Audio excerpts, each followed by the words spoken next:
વડોદરા શહેરના ફતેગંજ વિસ્તારમાં પત્રકાર સોસાયટી ખાતે પેવર બ્લોક લગાવવાના કામનું ખાતમુહૂર્ત કરવામાં આવ્યું છે।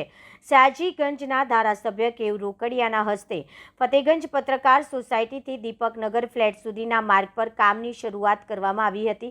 આ પ્રસંગે કોર્પોરેટર રૂપલબેન મહેતા, ડોક્ટર રાજેશ શાહ નિકીર તેમજ સ્થાનિક આગેવાનો અને સોસાયટીના રહીશો મોટી સંખ્યામાં ઉપસ્થિત રહ્યા હતા। સ્થાનિક રહીશો લાંબા સમયથી ચાલી આવતી માંગને ધ્યાનમાં રાખીને આ માર્ગ પર પેવર બ્લોક નાખવાના કામને તાત્કાલિક મંજૂરી આપવામાં આવી છે। ધારાસભ્ય કેયુ રોકડિયાના કોટામાંથી ₹4.80 લાખની ગ્રાન્ટ ફાળવવામાં આવી હોવાનું જણાવ્યું છે।